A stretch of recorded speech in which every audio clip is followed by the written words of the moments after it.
Welcome to this problem section on Introduction to Identities.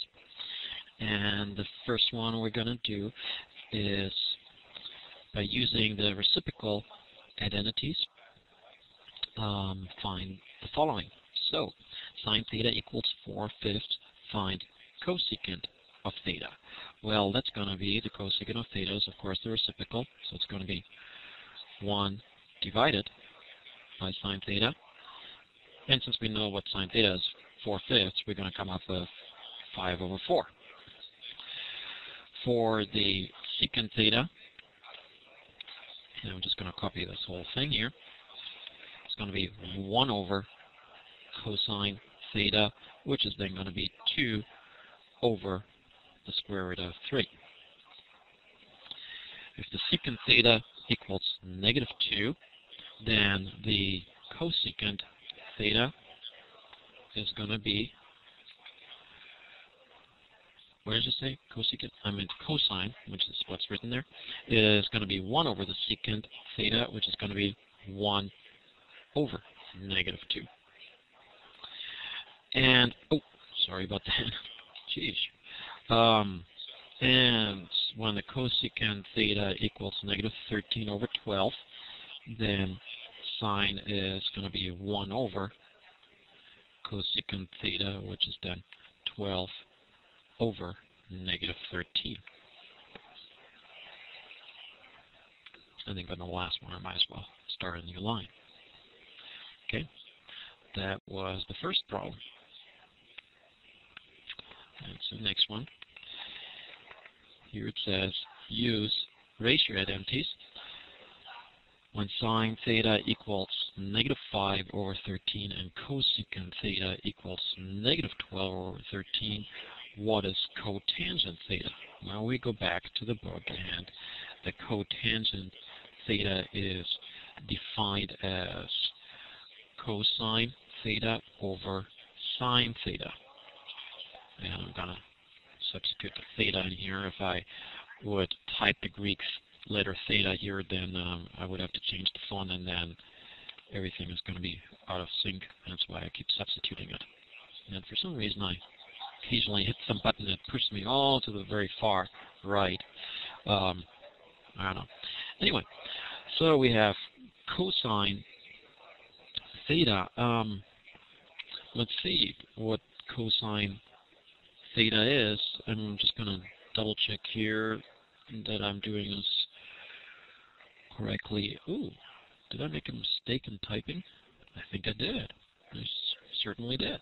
This is not a cosecant here given. This is a cosine given. That will simplify it.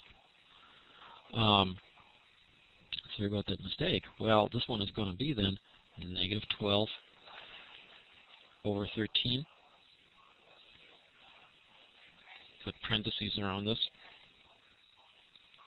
because we're dividing one fraction by another.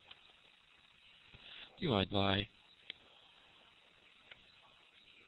-5 over 13. I think I'm going to push the whole thing on to the next line. Equals, well, you take the multiply by the reciprocal, so the 13 will cancel out, and then you're going to have -12 over -5.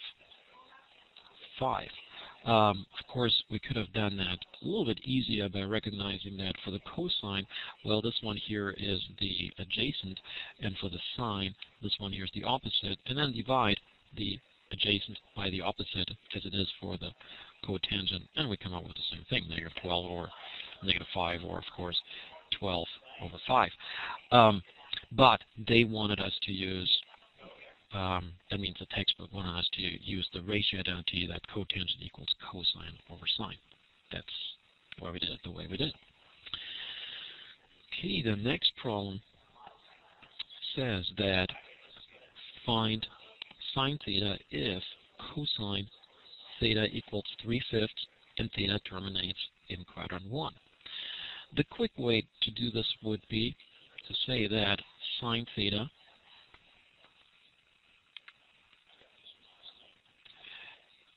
equals the opposite over the hypotenuse, which would then be, well, we have 3 as the adjacent, 5 as the hypotenuse, Pythagorean triangle, the opposite is going to be 4, so it's going to be 4 over 5.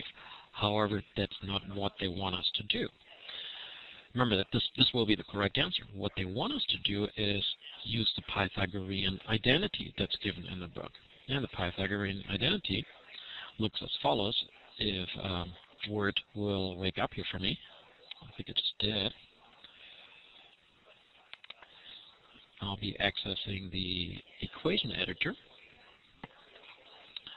And as I notice, my computer is a little bit slow. Okay, here we go. You see this little gray bar here. I think it just appears gray to you. What it actually does for me is it contains all these symbols that I may or may not need. Unfortunately, you're not able to see that, but that's all right. So it says for the Pythagorean identity, sine theta equals plus minus the square root of, let's see, 1 minus cosine squared. Whoa, what happened now? Cosine. Something pops up on my computer. Cosine squared theta. Okay. You don't have to memorize this one here. What you do have to memorize is the Pythagorean identity. Cosine squared plus sine squared equals 1. This is the equivalent form. You take the square, and of course when you take the square, you come up with a plus minus. Okay, for our problem, what we're going to come up with is sine theta equals 1 minus cosine squared of theta, and of course we have 3/5 for cosine, so it's going to be 3 squared divided by 5 squared. So 3 squared divided by 5 squared, or 3/5 squared, either way. What do we do about the plus or minus?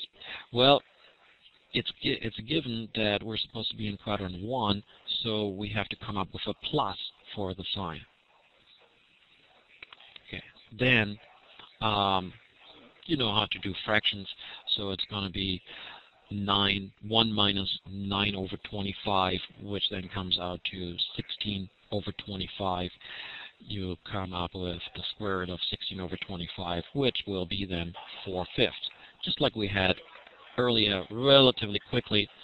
But as I said, the textbook ones are in this section here.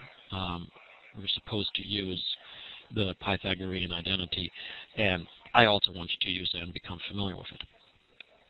Okay, the next problem says find tangent theta if sine theta equals 1/3 and theta terminates in quadrant 1. So let's see how we're going to do that. I'm just paging through the book here to make sure I'm on the right page on how I'm going to do that. Okay, we're going to use the equivalent form of the following. I'm going to copy this one here and manipulate it.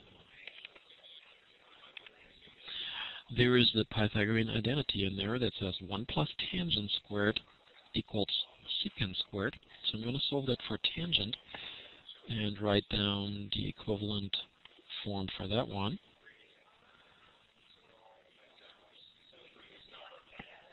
So tangent equals plus minus. You know what?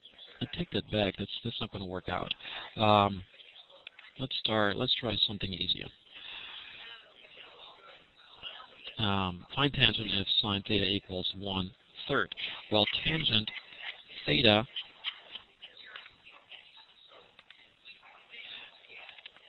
is as the ratio identity is going to be tangent theta equals sine theta divided by cosine theta. Okay, let's see what we get. We will have 1/3 for the sine, but what do we have for the cosine? Well, according to the Pythagorean triangle, if the opposite is 1 and the hypotenuse is 3, then we come up with an adjacent of 3 squared minus 1 squared, take the square root, so square root of 8, and the cosine will be the square root of 8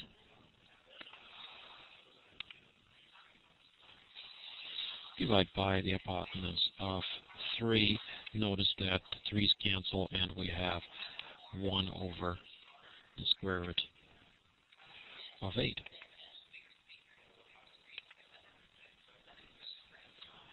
And I better double check that in the solution manual. Then I'm on the right track for that. So just give me a moment here on the side. Let's see.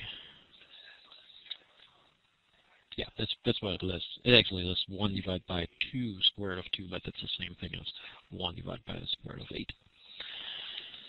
Okay. Find the secant if tangent theta equals 8 over 15. Okay, here it's going to work what I wanted to show earlier. So let me scroll up a little bit. Copy this one here and paste it. Okay, there is the Pythagorean identity in there. It says 1 plus tangent squared equals secant squared. So I'm going to solve that one for secant. I'm going to come up with that the secant theta equals plus minus 1 plus tangent squared theta. And please check that in the book, that this is the equivalent form to this particular Pythagorean identity. And now it's just a matter of plugging in numbers.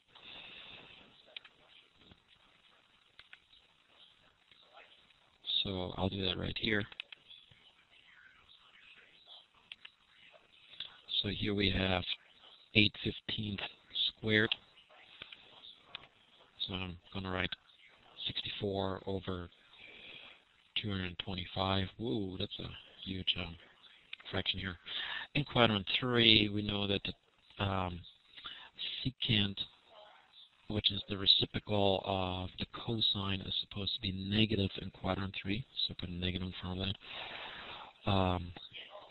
And then I come up with, well, let's see, 289 over 225. Take the square root of that, which is 17 over 15 with the negative in front of that. And again, I better double check here if that's what the solution manual says. So this one is going to be negative 17. Whoops. I like these fractions here better. 17 over 15. Okay, let's see what the next. Actually, let me see on the previous example. Yeah, that was right. I just want to double check. In the previous example, we were in quadrant 1, and we come up with a positive tangent. I kind of forgot that, but I lucked out. I did it correctly. Okay. Last problem. Find the remaining trig ratios if secant theta equals negative 1.24. What is the sine theta? Well, that's of course going to be 1 divided by secant theta, which is going to be 1 divided by negative. Occasionally it shifts me over here. Negative 1.24, and I just do this on the side here on my calculator, and I come up with negative 0.81. What's the cosecant Well, let's try to find the cosine first. And what I would have is, I would have to grab something that I did earlier. This one here, I believe I grab. So as I said, let's do the cosine first, after we have the sine. So cosine equals plus minus, actually, plus minus 1 minus sine squared. We know that sine squared is going to be, whoops, negative 0.81 squared. Then we're supposed to be in quadrant 2, so this here will turn out to be a negative because cosine is negative in quadrant 2. And then we'll see what we get. Again, I'm going to do this on the side here. Actually, let me go to the graphing calculator and do it there. I just have to keep in mind what I have right now. I have to commit this to short-term memory. What I just wrote down at this point, my computer is thinking of trying to go different application. There we go. It's a little slow.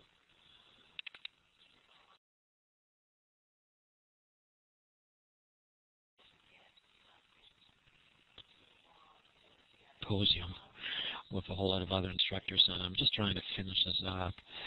And so we have negative the square root of 1 minus negative 0.81. And was it squared? Yeah, I think so, right? Squared, parentheses, into negative 0.58.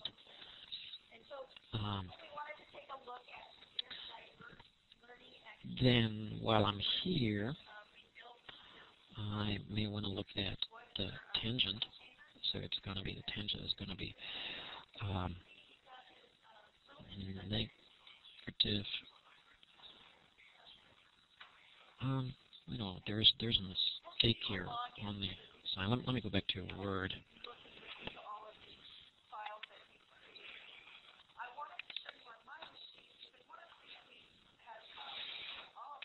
I think I will interrupt myself here and continue this in a later session because I'm distracted right now.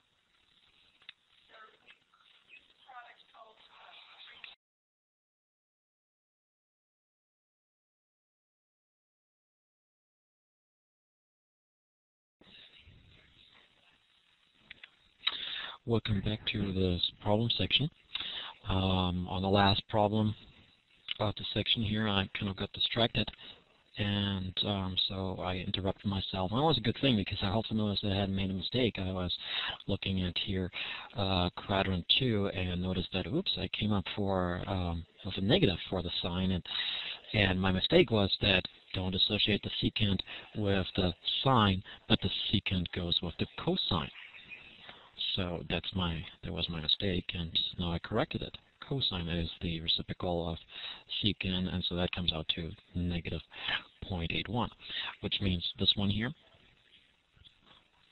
should end up over here and should be rewritten as, let's see, sine as we're in quadrant 2, so that should be a positive right here, and then so on 1 minus cosine squared, take the square root of that. At this point here, I'm going to go over to the graphing calculator.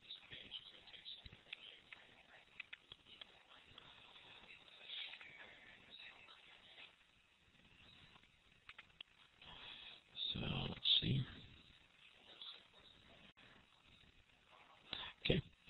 So here I have to use the same one, the same square root, but I have to go to a plus. Actually, this is my second try to do this one here, as on the last try, on the first try, the graphing calculator froze up on me. So I come up with 0.59, I guess, for the sine. The cosecant is, of course, the reciprocal of that. So if I go here for the answer to -1, I end up with 1.70. That's the cosecant. And then I can use the cosine and the sine to come up with the tangent. So the sine be around at 0.59 divided by, what do I have for the sine? -0.81. So it comes out to around at -0.73. If you have something slightly different there, that could be that I rounded some numbers here. Let's see, which means that the cotangent is the reciprocal of that, which is -1.37.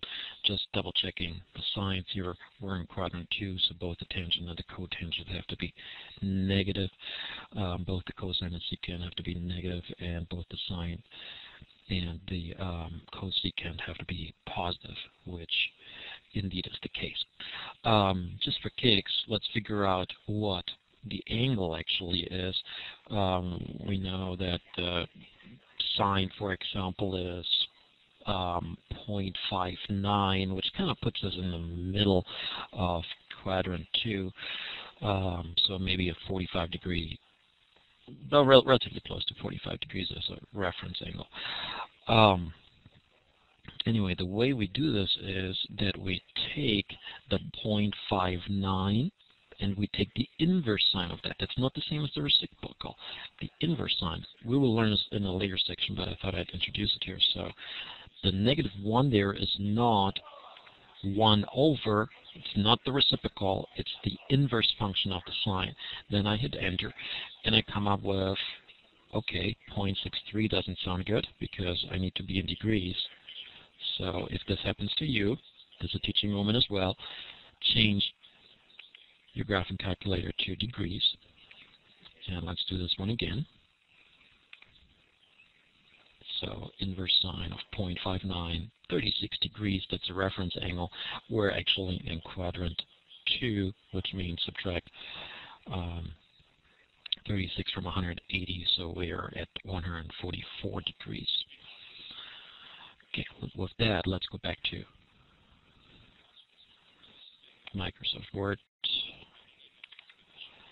and type in our results. Sine is 0.59, and actually this is what I should type in right here, 0.59. Cosecant is the reciprocal of that, so 1.70. We're in the second quadrant, so both of them are positive. The secant, that was actually the number that was already given, -1.24. We're in the second quadrant, so both cosine and secant are negative. Notice that also cosine and sine are between -1 and 1, while cosecant and secant are larger than 1 or smaller than -1. The tangent comes out to -0.73, and the cotangent comes out to -1.37. We will see later the tangent is, so to say, less than -1 and -0.73 because the angle is less, the reference angle is less than 45 degrees. And as I said, just out of curiosity, theta equals, let me copy a theta here. Theta equals 144 degrees roughly, and you can actually type that back into the calculator. Let's do that as the final thing to do here. Type it into the calculator, the 144 degrees, see what would come up with the cosine, sine and tangent.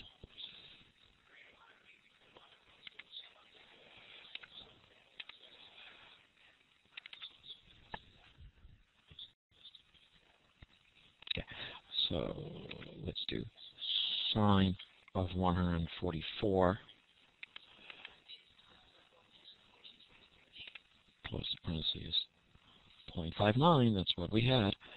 Cosine of 144 negative 0.81, that's what we had. The parentheses here at the end are not necessary, but it's probably better to put them there just to be consistent. Tangent of 144 negative 0.73, just like we wrote it down, and of course the inverse, I'm sorry, not the inverse, the reciprocals of these numbers, well, we would have to divide 1 by tangent. The calculator doesn't actually have the cotangent function in there, so we always have to go through the reciprocal. So, for example, here we come up with negative 1.38 rounded. Earlier we had negative 1.37 rounded. So those are the same numbers. With that, I'm finally able to finish up with this problem section.